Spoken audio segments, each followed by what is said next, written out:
Hi, everyone. I'm Gary Null, and this is the Progressive Commentary Hour. For all of our sister stations around the United States and people around the world, we do a lot of hard-hitting investigative reporting, lots of investigation on 5G technology, vaccine safety, GMOs, and all the hard-hitting topics, plus health and nutrition. But there's time and need to lighten it all up and go inside to do some gentle introspective work. And that's what we're going to do now. This is a new, I think, a very relevant for our time, the crisis we're all going through. This is a self-empowerment discussion called Mastering Your Opposite. Hope you enjoy it. Hi. I'd like to welcome you to a special presentation, one that is a part of our Mastering Life series. This series started over 13 years ago, and over 100 programs have been done in it up to this point. With each one, I try to give different insights of the human condition. The information is meant just as a guide, asking questions, probing assumptions, challenging many of our beliefs, with the hope that at the end of this, you'll be able to look at life a little differently and hopefully be empowered. Today, our discussion is going to focus upon something I feel is very important. It is called Mastering Our Opposite. Now, what do I mean?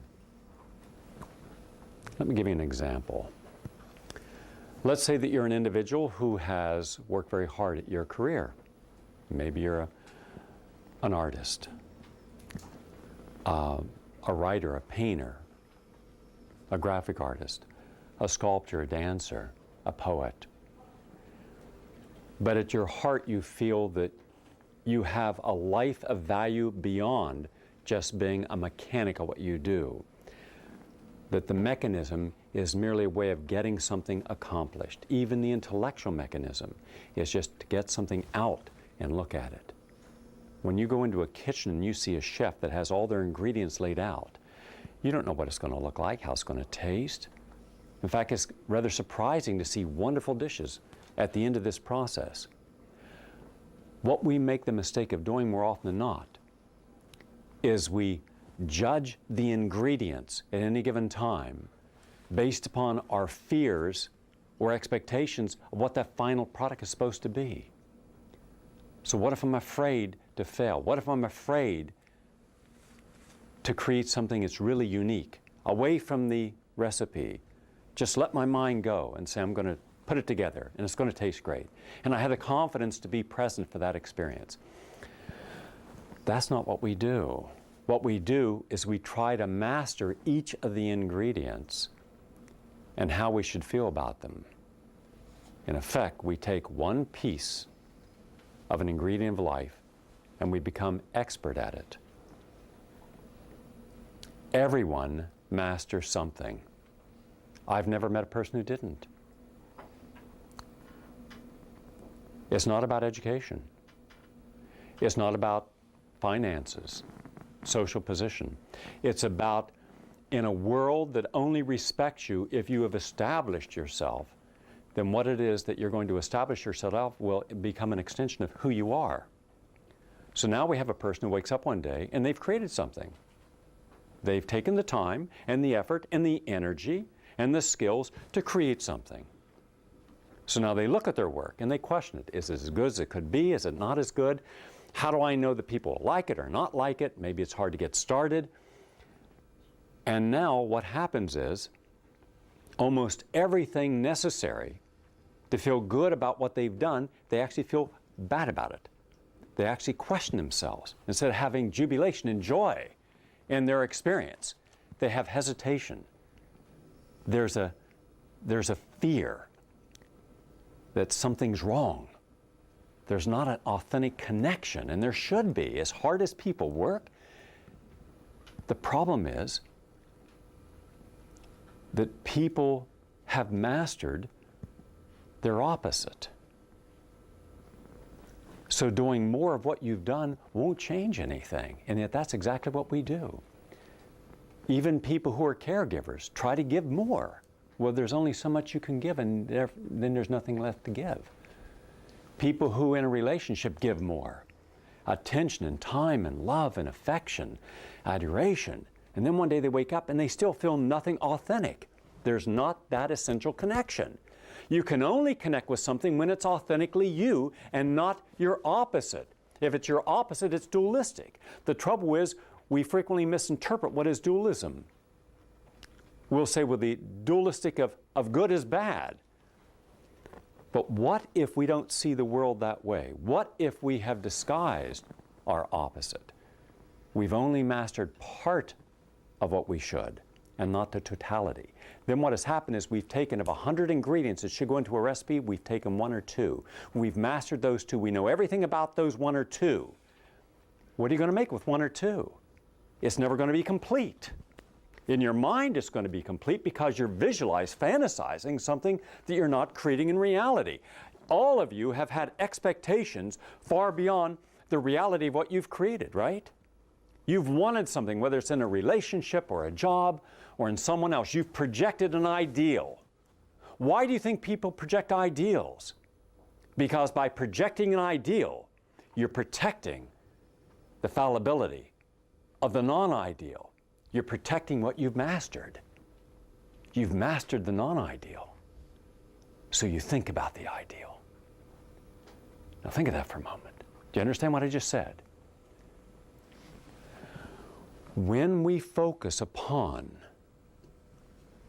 doing something because of how we're going to be received, perceived, judged, evaluated, then all of our energy is in mastering the defense mechanism that allows people to see exactly what we want them to see about us, but also it has its opposite end.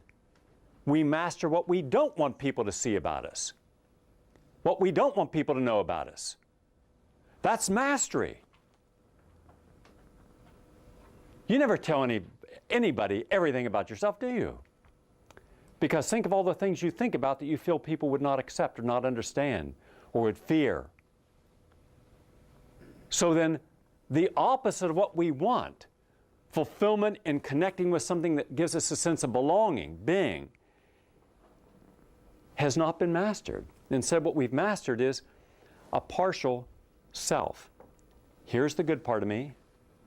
Here's the part of optimism. Here's the part of jubilance. Here's the part of the wonderful poet, the wonderful artist, the wonderful homemaker, the wonderful lover, the wonderful healer, the wonderful caregiver, the wonderful naturalist, the wonderful idealist. Oh, people gravitate to that.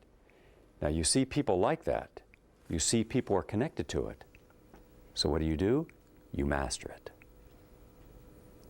All your energy goes into defending it.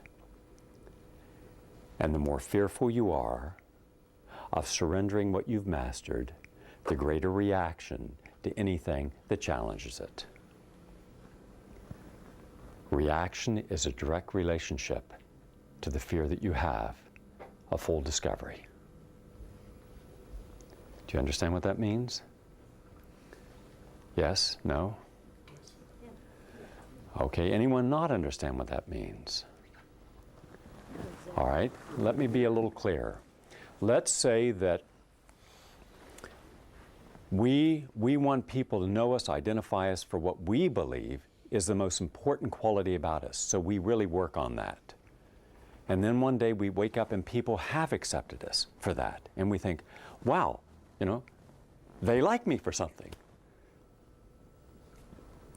We also know that there are things in our mind, things in our heart, things in our psyche that we know people wouldn't like us the same way. So what do we do with that? We can't just let that come out. So what do? We hide it. When you hide something, you have to remember where you hid it. Right? You don't want it suddenly opening up in a closet and someone saying, oh, let's look in your psyche. Whoa! That's an ugly thing. I don't want that. And then we have to, no, that's not me. You didn't see me in there. And then we start the excuses. Then we get clever enough because we're so good at mastering the limitation of ourselves that we stand cyclically in front of anything that causes it to change. Why do you think so many people are overweight and then crash, diet, and go right back up? Why do you think so many people think higher ideals than what they actualize on? Why do you think so many people have ideas of being whole and complete and fulfilled and dynamic and love and lovable, and you don't connect with it? And then they work harder at it. The game is mastering working harder for a preferential treatment of yourself and in the eyes of other people. Look, he's working really hard. Give him a break. I mean, look, my God, I mean, she's going to therapy and she's working on herself and she cries a lot and he's, you know, he's doing all he can and we suddenly, we're led astray because we're thinking that a person's efforts mean they really want to change. No! It's a game. The opposite would be to change. So that's why you can spend years in this wasteland of trying to be someone that you're not. But you have been who you needed to be, and that's what you mastered. You mastered defenses. You mastered exits, what I call the exits of life. How's this work? It works this way. The moment you commit yourself to anything, that means you have to use everything, where you must embrace your fear and be present with it and realize it's not real. You must embrace your limitations and realize it's you alone that should judge that and no one else. You embrace your insecurity and realize the insecurity is a myth, populating people's minds based upon what the preconceived notion of what you can and cannot do. Well, I'm black, I'm old, I'm a woman, I'm Puerto Rican, I'm poor, I'm uneducated. Think of all the excuses that people have used as a rationale for feeling that this is why I'm not what? Not loved, not respected. And then one day enough people believe in something and then it becomes a truth. And then behind that truth we hide the dysfunctional self, the hidden self. Behind this and stereotypes, behind these cute little things become our exits. So for every step we take forward in life with a challenge, we also have one eye forward on the challenge. Look where we're going to do it this time, going to work hard. And over here to the left is the exit. But how can you go forward and out at the same time? How can you do it? You can't. You can't be at two places simultaneously with the same energy. But we deceive ourselves. And that's why we're so confused. Because we think that the effort we put in, including the emotional effort, the emotions themselves, emoting doesn't change anything, does it? Cry a river of tears over a problem, and what happens to the problem? Nothing. Be afraid of a problem, what happens? Nothing. Fear disempowers. Uncertainty disempowers. And mastering the wrong side of what you need disempowers. So more of the same. Changing partners, changing careers, changing locations, changing anything doesn't change you. There's never a circumstance more significant than your life. And yet we try to make circumstances our life. Well, if only, if only what? Well, if only she would have loved me, if he would have loved me, if I would have had, if I would have made, if they would have bought, if I would have got. That's an excuse. And because those excuses become the exit. So when you don't get this, you're going forward to, that you've announced, that everybody's aware of, then you got this. And that was there all along. And that becomes our escape mechanism. So when you escape, the escape is actually intentional, it's methodical, it's premeditated, and it's built into the psyche. Even if you think it's unconscious, there are no unconscious acts. When people say, I wasn't focused. Oh, yes, you were. You're just on the wrong thing. I wasn't conscious. Yes, you were. But unconscious on the wrong thing. Think when you don't do something. Think when you lose something. It's because your mind was on something else, not what you were supposed to be focused on. So do we actually say, what can I learn from that? No. Instead, we go ahead and do it again and get angry with ourselves or someone else. Then suddenly circumstances become what bothers us. So I'm suggesting that when you wake up one day and realize that you simply have feared the wrong things, you have feared surrendering completely the limited or dysfunctional self, the imperfect self.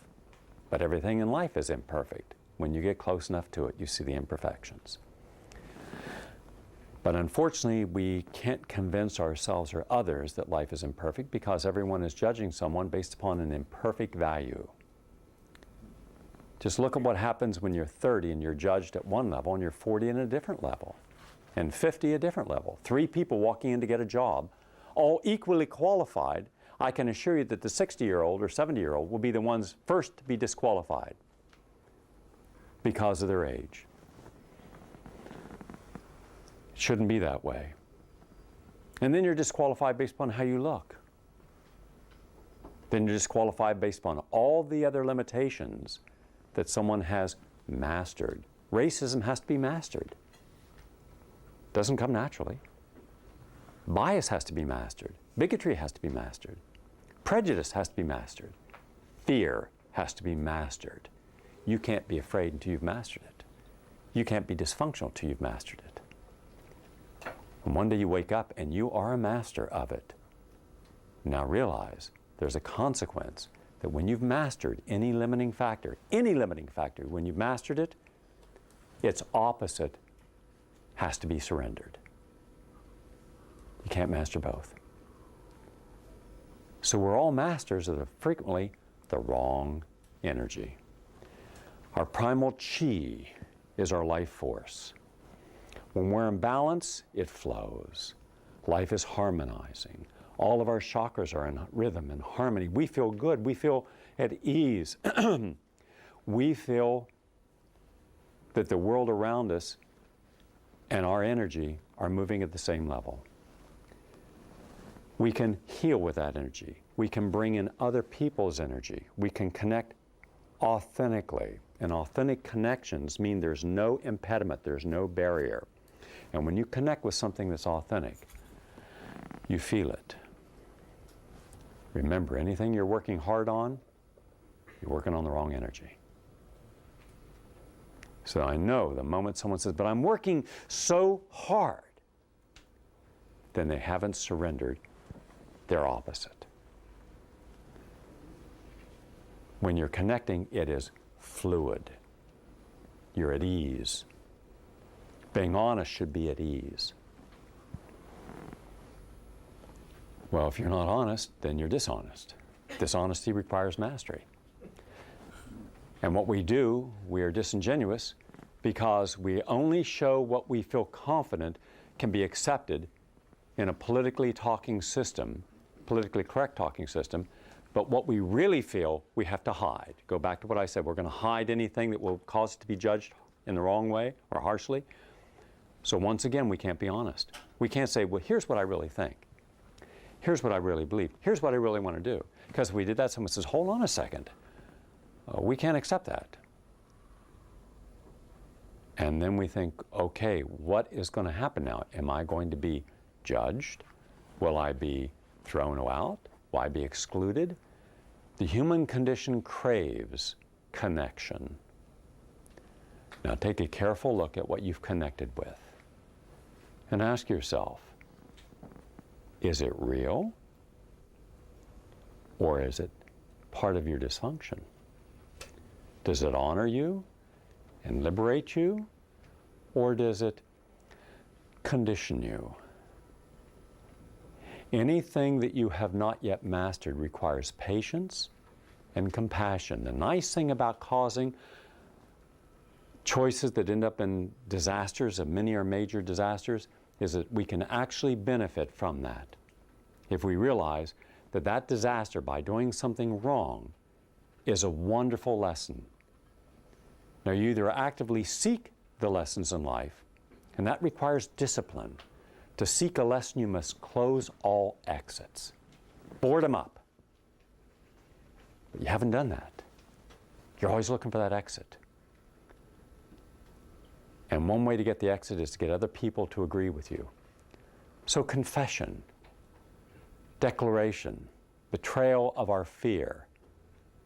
That's why people betray. They're actually betraying fear. But what if you said there's no option? Exit's not an option.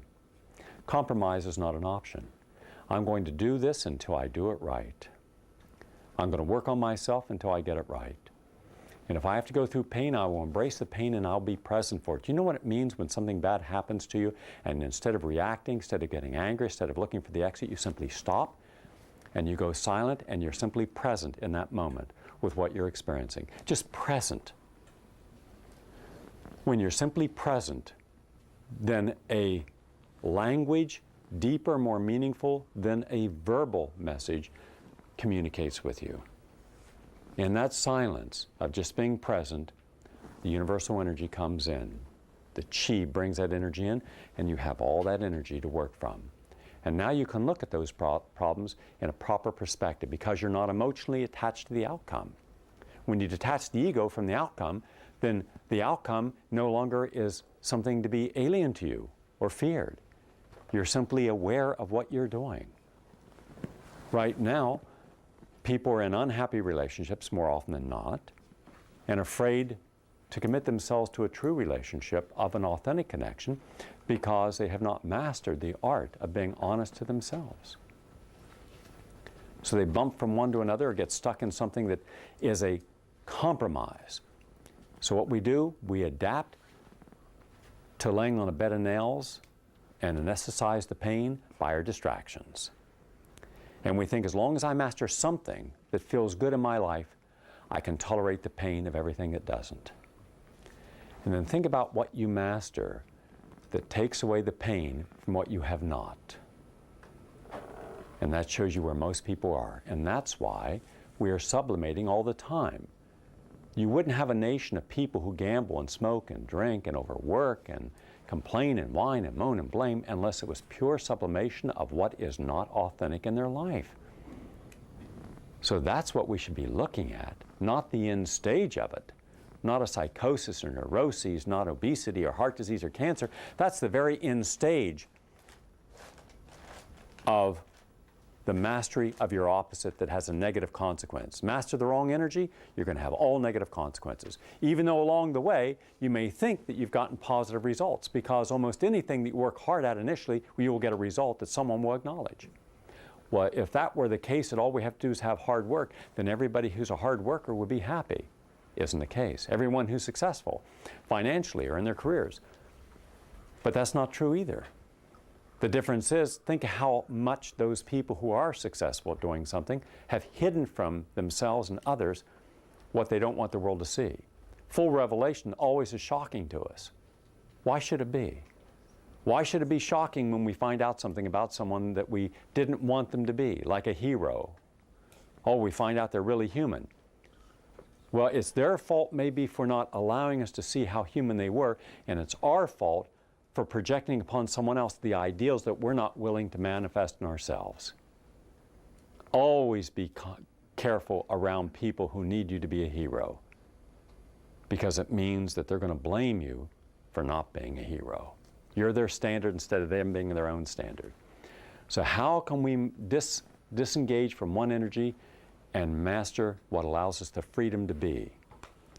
Well, first you have to go back in your history. Go back to when you were a little boy or a little girl. What did all little boys and little girls have in common? Huh? Well, for those of you who actually were little boys and girls. Some of you just grow up as sad-assed adults. But for the rest of us, I'm sure some of you came out of a birthing canal and you were 160 pounds just angry. I protest. What did children have? What are young? Innocence. What else? Honesty. What else? Playful. Spontaneous. Joy. Unpredictable. Inquisitive. Curious. And then what do? Give them parents. We give them parents. And you know the problem of a parent, any dysfunction the parent has, generally is the dysfunction of the grandparents, dysfunction of the great-grandparents. They keep passing on the dysfunction because everyone's mirroring the mastery of something else, assuming that it was the right thing to do. Think of how many of our parents smoked and drank thinking it was the right thing to do. They mastered that because it was socially acceptable. You went to a party in the 1940s and 50s, as our parents did. You had a drink, you smoked, you ate crappy food, and you talked conservative.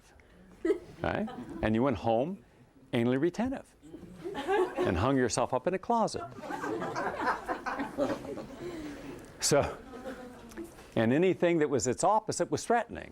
Ooh, those long haired. Ooh, remember? Just having long hair was such a threat. People got in fights over it. It became a major issue. Hair. Well, what about Christ's hair? What about Buddha's? Well, not Buddha. What about the lack of Buddha? Was something wrong with Buddha? Was he shaving his head? Did he have male pattern baldness? What about Abraham and Isaac? Were they hippies? What about the picture of God or goddess? Long hair. Ooh, a hippie god. Did he do drugs? Did he eat magic mushrooms? Did he skip with Timothy Leary? No one asked those questions. We were just threatened by it because we were threatened by our opposite. Because we had not mastered compassion. Only when you are a victim, an unjust victim, can you appreciate through empathy how much others have suffered and how you continuing not to appreciate what they've suffered from means that others will suffer because of it. So when you don't address social issues, you don't address humanistic issues, it means that you're allowing someone else to exploit. When you don't clean up the environment, address it, someone else is going to exploit it. That's the lack of empathy. And don't say you have it, it's only when you do it that you have it. Then again, you master the art of thinking more than doing. And some people just think with an intellect. Others think with their emotions. Some people are just emotionally all over the place. They're like a basketball. Boom, boom, boom, boom, boom, boom, boom. And other people, they're just methodical. Neither one works.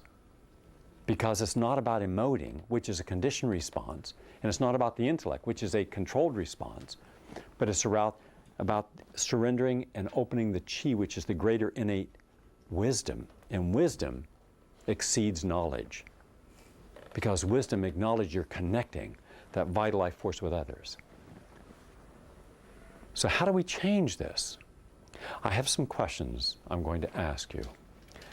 And how you answer them can determine how hard or easy it's going to be for you to surrender this. Every problem is a lesson. Every challenge is a test. So think of the lessons that you have not wanted to learn because you were afraid of the outcome of how you would be judged. That means what?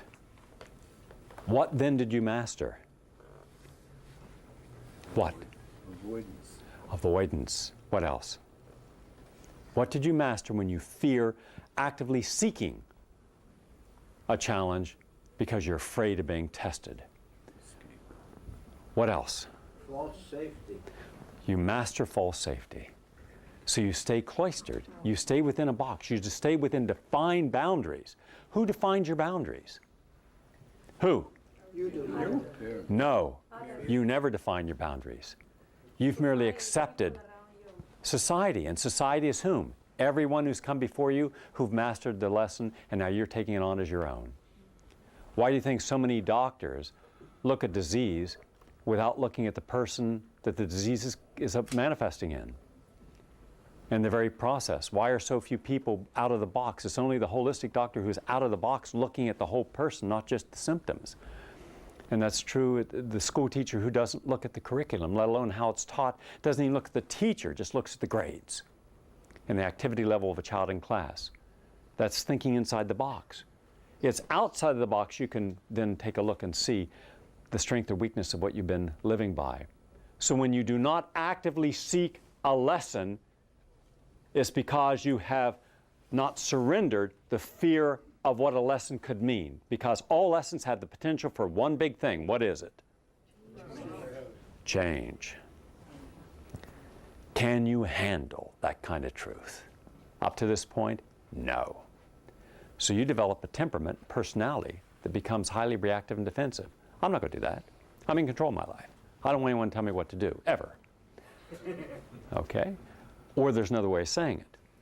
I'm too afraid to discipline myself to embrace the lessons I should so I can surrender the lessons that I don't want. Do you see how the opposites work? Because once you've mastered one, it's going to keep you from the other, even though you want the results of this. You can't have the results of this if you're still holding on to this. You've got to surrender this, actively seek the lessons of life, and stay on that lesson until you've mastered it. Only when you've mastered it, when you have no fear, when you have no hesitation, when you're not afraid of learning and being tested in what you've done. Because only by being tested will you know where you're at in your mastery process. I actively seek challenges and debates on public health issues. I've had over 500. Why do I seek these? Because I want to make sure that my mind, my energy, my chi, my intuition is kept sharp, focused, disciplined. What if I got lazy and said, well, I know something. I know more than the average person about health, so I can float. I can let it go. Well, how often in life do you let it go? And then one day you wake up and the mind isn't as quick. The body doesn't look the same. The energy's not the same. You're not seeking challenge. We're a society that's mastered the art of looking for what? What do we look for? Comfort. Comfort is denoted by what? Security. Stability. No. We think that stability manifests from security. So we say as long as we have security, we have stability. So therefore, we actively seek the very thing that weakens us. You see it in people who just want to get through a job, put in their years. People just want to no hassles in a relationship. People just want to look the other way when their neighborhoods are going downhill. People see corruption all around them and won't address it. They just don't hassle me. People just want the security of a cloistered environment, a safe relationship. And then one day you wake up and you realize, my God, I'm surrounded by negativity and toxic. Well, when did you stop to address it? Did you think the world was going to stop changing to the worse because you didn't want to address it for the better? You wanted it to be good, and yet you did nothing to actively change the negative to a positive. Well, if all you do is work on the positive, which is your security, and you avoid all the negative, then you've got a problem. It's like all the rich hanging out where rich people are, no interest in the poor, because they're afraid of what it is to be poor, because they've never mastered what? What have so many rich people not mastered? Fear. No. No. Empathy.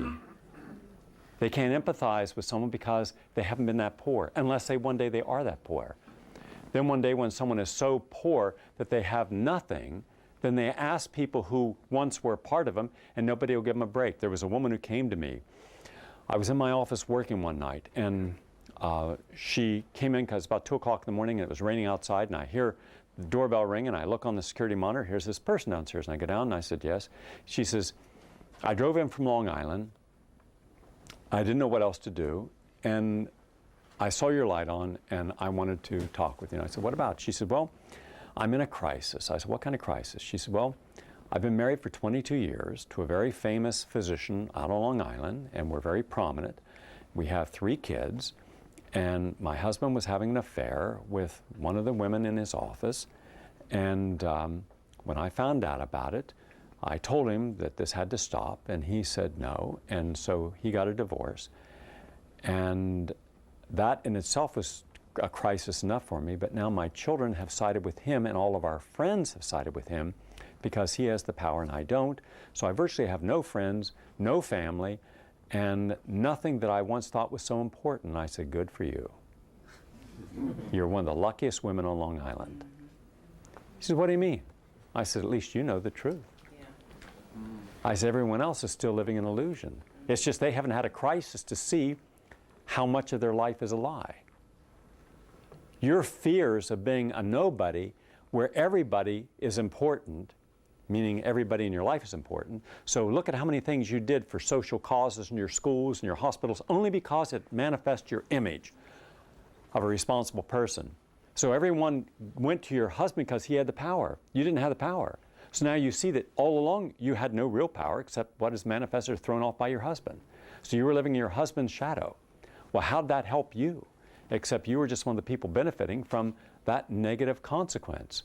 So everybody's living this illusion that you're only good or valued if you have something to show for it. Your husband had a position, money, wealth, and therefore that was more important than the reality of who you are as a human being. Now you're just a human being, and there's no room in your community for human beings. But you should have known this. So you've been given a lesson. You should pray for the joy of the lesson you've been given and realize the pain you're feeling, which is your tears and your emotion, that's merely the defense mechanism of an overreactive defense system. You're free. You're free.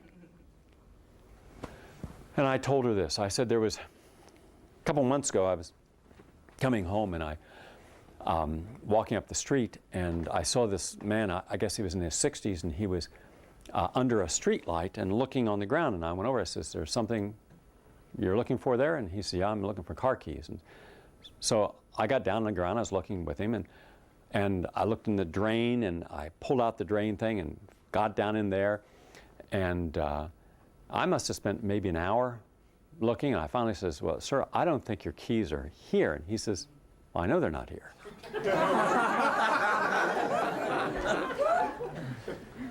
I says, where are they? They says, they're over there. I says, over there? He's, yeah, in the dark. He says, but, I said, why are you here? He said, there's more light here. Now think of that. Sounds like some of your lives? You've been looking in the wrong place because it was more comfortable to look for the problems, the solutions to your problems, instead of looking where the actual problems were. The problem wasn't the lack of money. The problem wasn't not having enough hours in the day. The problem was not having too many things on a to-do list, including not having you on a to-do list. The problem was not having people you couldn't communicate with. I've never met anyone who had a problem in communication, ever. Yet we're told we're not communicating. We've got to talk. Talk, serious talk. Ooh, the big serious talk. Ooh, what's that about?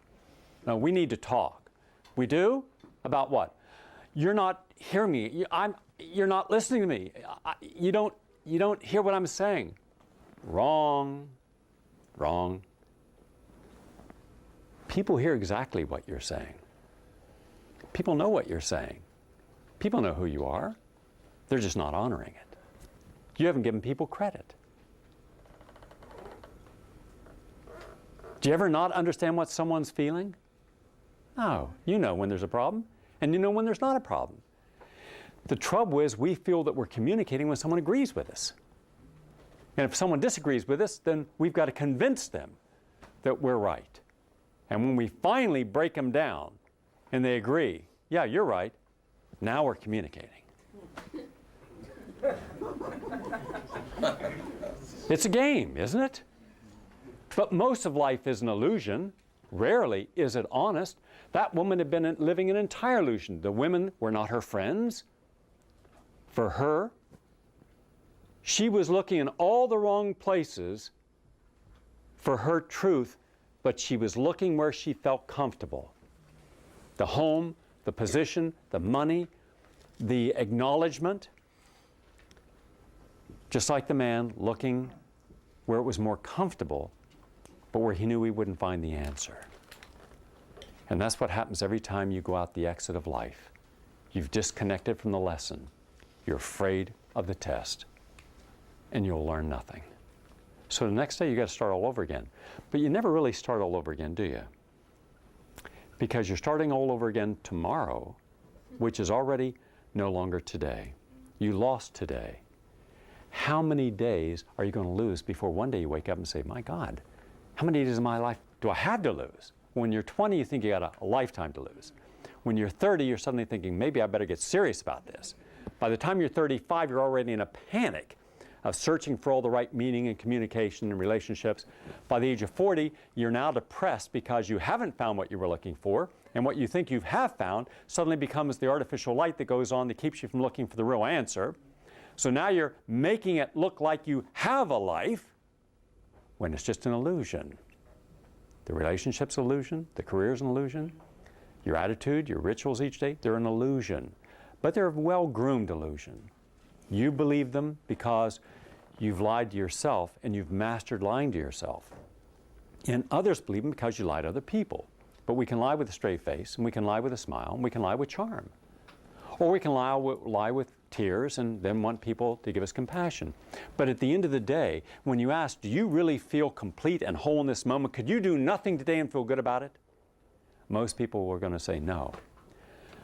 Can you just disconnect from all your responsibilities for a week? And the answer is no. In fact, most people can't disconnect for an hour. Everywhere people are going, they have to do something. Just take a little extra work with them, an extra book to read, as if time itself was something to fear when you're alone with it. Just you and time, because then there's just you. And so we always keep ourselves busy. And the more busy you are, the more we're dancing away from ourselves. And at the end of the day, we're older, not wiser, and we're right back to where we started as far as any lesson. Next, where do we look for our truths? Almost always where we were taught the truths are. Unfortunately, the places we look are conditioned responses. We look at authority figures. So we trust authority as if it has answers we don't have. We look for leaders as if the leader is more enlightened than we are. We hope that people that we've trusted can be trusted with something as valuable and sacred as our lives. But do we want to know the truth that these are just people who are fallible, who've hidden their real agendas, hidden their real motives, and we've only accepted what we want to accept, and we don't want them to show us more? We're afraid that people show us too much. If people show us too much, we're going to be disillusioned. So at a certain point, we don't get too close to any problem. We get too close, it sears us right through the psyche. So we stay at a comfortable distance. As long as we stay at a comfortable distance and we don't go in there and master the truth, then we'll never know it. What happens when you try to change your problems without first changing your perceptions? What happens? Nothing changes, does it? The problem can only change when the perception of what the problem is changes. When I was in college, we had a very rowdy group of guys. And every day in class, I refused to participate in all the gags and the clowning around. I was like a laser focusing on what the professors were saying. I asked questions, but at nighttime, I didn't want to study. I wanted to go out and play and have fun, shooting pool, whatever we were doing, basketball, dancing. And when it came test time, I had no problem with the tests, because where it was important, I paid attention. And I heard what they were telling us, and I knew that they wouldn't be teaching us stuff unless they thought it was important. Whether I ultimately used it or not was my choice, but at least I wanted to know what they felt was important, and I wanted to tell them back what was important. And then my friends weren't paying attention in class and then didn't know the perspective. They didn't have a perspective. What would happen if, instead of making compromises against you, you made transformational processes for you? What if, instead of looking at the problems that we're faced with in life, we immediately go to a place that's neutral?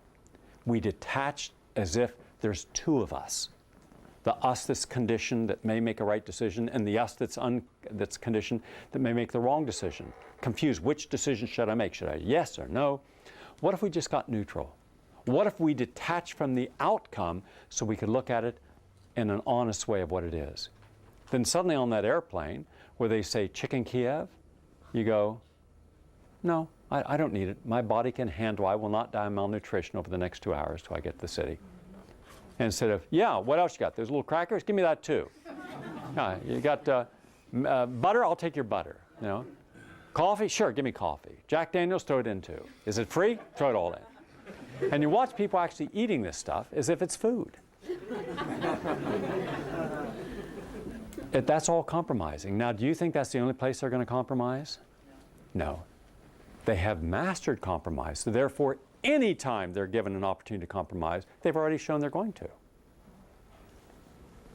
Now, think of how that then ends up manifesting in losing our body.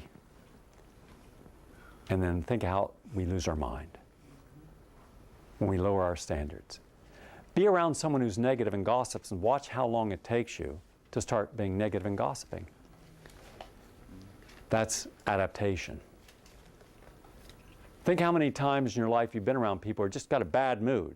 And in time you just kind of give it up and let them have their bad mood. All right? What if you didn't? What if you said, that's your mood and you have a right to it, but in my life I only want positive energy. So unless you're willing to share positive energy, don't come around me. That's transcending a problem by declaring yourself, and that's honesty. It also puts you at risk. Oh, what are you, too good for us? No, I'm not judging me against you. I'm saying that I have chosen to have a positive energy in my life. That's my choice, as your choice is to have something different. I'm not telling you not to have your choice. I'm just simply saying don't share it with me. I don't allow people to gossip around me. I don't allow hearsay. I don't allow innuendo. No. If I got something to say with someone, I'll call them and say it. But if I start compromising myself, then what have I done?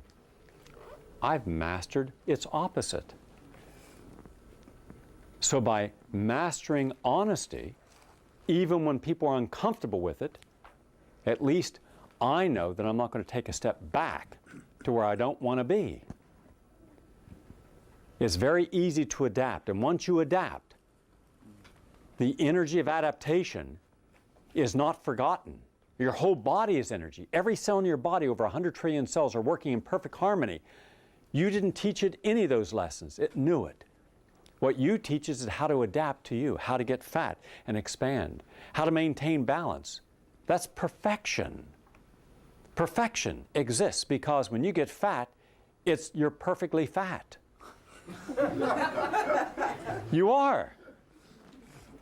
Well, think of it, all right? Is there any biological way, now here's a physician, medical doctor, is there any known scientific study or any scientific hypothesis that can explain why the body perfectly aligns fat starting at the point of gravity? None. There's no reason in the world that when you get fat, you can't have it all on your nose. Now, I think that'd be cool. You're 15 pounds, you get this bag that holds here. 30 pounds, you got a big bag. 80 pounds, man, you got to carry your nose around like this. And what if you got post-nasal drip? How messy that would be. Hopefully you didn't have a lot of hair in there. You got to go to a barber shop for that one. So, but think of that. You gain weight not just in the left hip or the right or just the front or back. You get it proportional because maintaining balance is essential. So the point of gravity is always maintained no matter how fat you are. Isn't that a miracle? That's a miracle. That is perfection. And you lose weight in the same way so you don't lose your balance. One little lesson to show you the perfection that exists within us. Well, you can't have that kind of perfection unless there was an innate knowledge. The chi, the primary chi, is your innate knowledge. It's there to defend you when you do something wrong. No matter what you do wrong, smoke, drink, eat sugar, vote Republican, no matter how bad your cells get, your cells are there to defend you and correct you. And yet you didn't teach it any of that. How does it know how to detoxify the liver? How does it know how quickly to put food through the stomach? If it's fish, it's digested at one level. If it's tofu, a different level. If it's brown rice, a different level. It knows. And how does it know how to turn off that so you don't eat a hole in your stomach? It knows. Because it's only mastered what is right for you. Uncompromising. Transcending everything you throw at it, bacteria, viruses, alcohol destroying cell, the chi, the essential life force continues to honor you 100%. When you don't honor you 10%. You've never in your life honored you 100%. And yet it's doing it 24 hours a day, every day of your life. That's the wonder of that life. And that's why you should never take life for granted.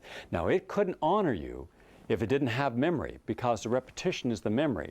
And the energy is how that memory is carried. So anything that you have mastered that's a dysfunctional quality is also kept in your memory.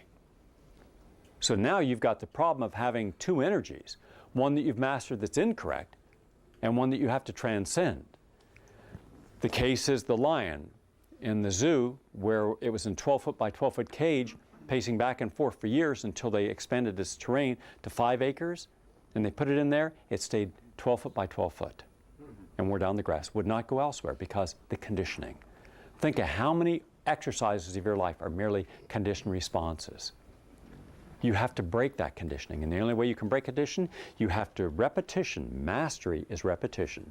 Focus on what you want the outcome to be and keep focusing and doing until one day you have mastered, and as you master one energy, the other energy is surrendered. You must overcompensate for one before the one that is overcompensated transcends and decompensates the other. That's how mastery is done. You can't do it thinking about it. You can't do talking about it. You have to do it. It's in the doing and staying neutral in the conditioned response to it. Otherwise, you're not going to eat things. If you don't think the taste is good, you're not going to go places. If you are prejudged against them, you're not going to talk with cultures or races or aged people. If you think your condition is don't hang with those people, don't socialize with them, don't even go there. Stay neutral. Then when you talk with someone of a different culture, different age, different gender, then let it be what it is. Then you hear everything when you stay silent. You feel everything when you have not prejudged it. There'll be things you don't like, in which case you can acknowledge after the experience you don't like it, and that's a lesson. There'll be things you like, and you'll acknowledge it afterwards. But don't stop your mastery, don't stop learning because of what you don't like. Do you realize how many things I've eaten in my life I didn't like but were good for me? I had to do it until I mastered the new taste. Two of my best friends were over the age of 85, Paul Swan, the Renaissance artist, and Dr. Emmanuel Ravisi, the great Renaissance scientist. Here I am, 22 years old, befriending two of these guys, and they were wonderful human beings. But what if, like my other buddies, what are you hanging out with those guys for? They're old. Well, you don't have their knowledge. So I want to be where their energy is. And they were willing to share it. Think of what we don't do. That's the conditioning. Now, how many areas of your life are you conditioned? And how many of those conditioned areas have you mastered? And therefore, you got to surrender what you've mastered, this condition that limits you, so you can be unlimited in what you go forward with. You can't do both. If you're honoring your opposite, you're going to have conflict. Even if you have desire, you won't have the outcome you want. I just felt we needed to give a little balance to all the hard-hitting and reporting and important issues. Thank you all for listening, and have a nice day.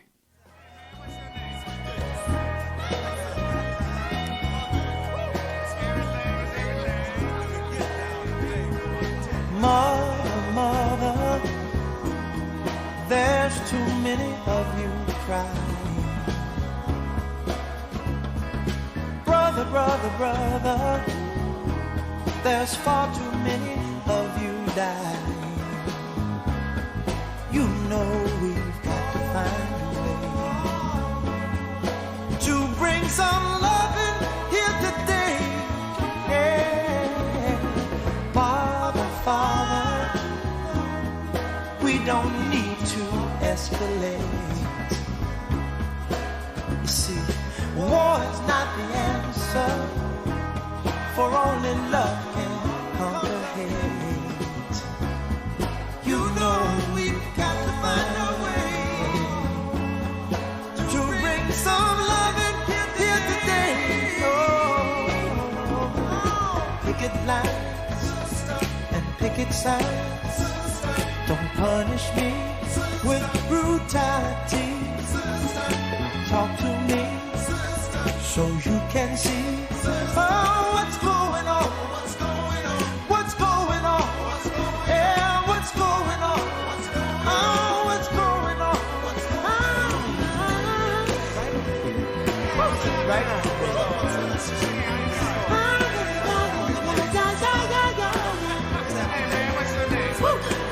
Right on.